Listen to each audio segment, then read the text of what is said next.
Hey guys, my name is Fahd Dawood. Welcome back to my YouTube channel. I talk about Dubai real estate, your life, your path to financial freedom, your path to surviving the current situation in the world. Look, a little bit about me. I've been involved in real estate for 14 years internationally. Born and raised in Dubai, I spent about 7 years in Toronto. And in 2008, right before the global financial crisis, I started a company, real estate company in Dubai.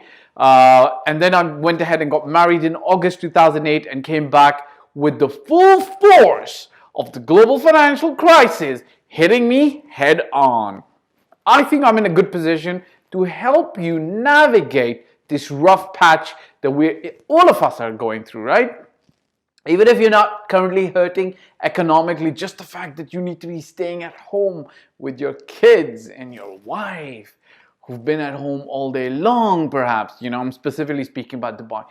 People are starting to get onto each other's nerves and stuff like that. But hey, listen, you specifically as the man or the woman in the household need to provide leadership to others around you, right? And you can do that in two ways. Number one, seek the leader within you, okay? We all have a leader within us that we can access and bring him out or her out in certain situations, or go and seek leadership from others and learn from them and come back and apply those principles into your own life. For instance, His Highness Sheikh Mohammed said that, look, the world community is coming together. We're going to come out of this stronger. I'll tell you a little bit about my story. The global financial crisis, before it started in 2008, I had invested with my partner about $500,000 dirhams in the Dubai real estate. These were my first two transactions where on one I made money, on the other I completely lost money. So it was a bitter experience, but imagine going into the global financial crisis, having lost $500,000 dirhams. That's about $150,000, $200,000, right? And then my partner, he had to move back to the US. Now, yesterday I was sitting with my brother and I said, it's kind of interesting because then I had to close my company, didn't have a job, continued doing real estate, looking for a job to make some money and support my wife, etc. But I was talking to my brother, who at that time was working in Dubai in oil and gas. And I looked at him and I said, you weren't jobless. You were not jobless during the 2008, 9, 10, 11, 12 crisis. Your company did cut back, right? I think they stopped paying your toll fees on the Dubai roads. And he said, no, they didn't. The maximum his company did, essentially, if I remember correctly, he was working with a British multi-billion pound company based in Dubai that supplied to the oil and gas industry, factory parts and stuff like that. The maximum they did was tell all their top executives like the CEO, the CFO, CMO, etc. locally, they said, look, we've been paying about $100,000 for you per year for you to stay in this luxury villa. But we've heard that prices in other places have gone down for similar properties. So we need you to either negotiate and bring that from $100,000 down to $75,000, or you move. Well, woohoo, that's not really that bad. But what I was telling my brother is, look, the fact that you didn't face the crisis, perhaps you're not in the best situation to face the current situation. But because I faced it and I lived through it, a year and a half, almost 2 years without proper income, I had to scrape, struggle, hustle. A friend of mine was at my place some days ago and asking me the same thing. How did you manage? Well, you managed. Sometimes they say necessity is the mother of invention. The best comes out of you in some hard situations. But listen, you don't need to get to that hard situation for you to react now, to get prepared and come out on top onto the other side. Look, I'm going to talk to you about a couple of points and I'm going to say something again and again and again. The mind decides the future, and your mind shall decide your future. So for everybody right now who feels the need to be on WhatsApp or whatever app that you're using, or Facebook or the local news, look, I'm not saying shut your mind to the local news. Hey, listen, get involved, stay abreast, know what's happening. However, there is no need for you to spread news about this situation that we're in right now. There is no need for, unless it's really pertinent and really helpful, there's no need for you to go and do a PhD in this. What matters is your situation Take the news that you need to protect yourself and your family, and then focus on things that are going to help you grow yourself. Because here's the thing, there's something called the law of attraction. Okay, what you think, a law of attraction is simply, it's a magnificent, super sexy way of saying what you think about is what you will get.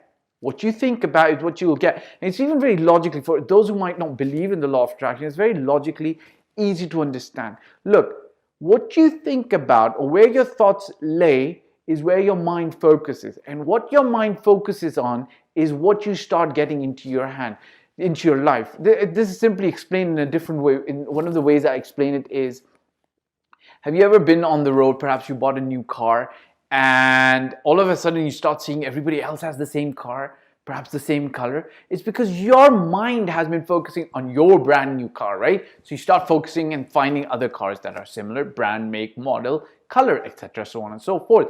Similarly, when you start focusing with a laser focus on a particular opportunity, let's say you're in Pakistan, India, Dubai, looking at this video, and you want to move to Canada, for instance. I'm giving you an example.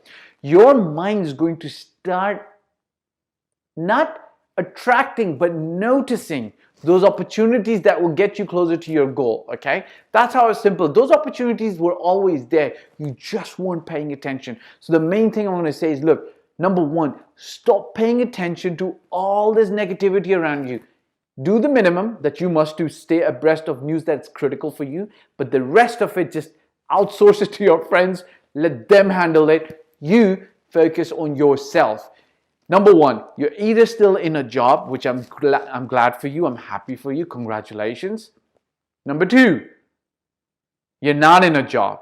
In both cases, you need to invest in yourself. Right now is the time for you to start reading those books that you haven't been reading. I don't have a list to give you right now, but the one book I always recommend is Rich Dad Poor Dad. Everybody should read to get themselves financially educated. If you've got a certain slush fund, some cash, save it by all means, but put it into assets that are going to generate cash flow for you. I'm telling you, I'm guaranteeing you, the dip that's going to be coming or might come is going to be an excellent time to deploy that cash for positive cash flow coming back to you. Some people say, hey, property prices are going down to 2010 levels. Hey, did you know that 2010 levels, investors who invested at that time made a lot of money by 2012, 13. In just 2 years, you could pay your college tuition for your kids, right? But all that said and done, guys, the way to deal with this is, the way I dealt with this is, and I made a lot of mistakes because I started wallowing on the news that the economy is bad. It's never the economy, it's always you. So it's about what you're doing. It's not what the economy is doing. So now, regardless of what the current situation is, you need to take score and settle score with yourself. If you have a job, you need to start getting and making yourself so unexpendable, so critical to the business to make sure that you stay in a job. If you don't have a job, or if you're on the edge or teetering on the edge of getting fired, listen, you need to be starting to pay attention on how you can bring value, right? So I'll give you two examples of two of my staff, okay? One of them, I gave them some work to do, and I allow them the free will to prioritize. If I don't tell them it's urgent, I tell them, look, you don't need to do it immediately. And I told them, look, I wanted this done. I just reminded them today, and then they said, look, well, we'll do it on Saturday. I was thinking of doing it on Saturday, but this person ended up doing it today, right? I was just reminding, like, did you remember that I asked you to do this? And they said, yeah, we'd already scheduled it for Saturday, but they ended up doing today. Whereas I've got some other people, right? Nothing bad, they're good workers, but because things are slow, because everybody's adjusting to new realities, I haven't even heard about them. You need to now start thinking, how do I add value? How do I add value for free? For free!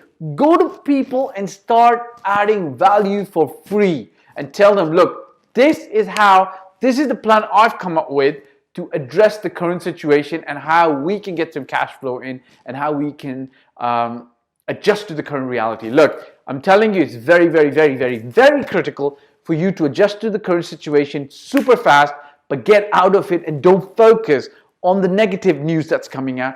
Focus on things that you need to be doing to stay ahead of the game and coming out a winner. Okay guys, so thanks for watching. My name again is Fahd Dawood. I've been doing this for 14 plus years. I started in 2006 in Toronto, Canada, and since 2007 I've been doing this in Dubai. I generally talk about real estate, your life, my life, and our path to allowing financial bliss coming to us. If you want to work with me, such as buy a property in Dubai, or you need general advice, you can hit me up on in the contact form below. If you've liked this video, I'd appreciate if you subscribe, press the bell icon, and hit the like button and share it with other friends. Ciao for now.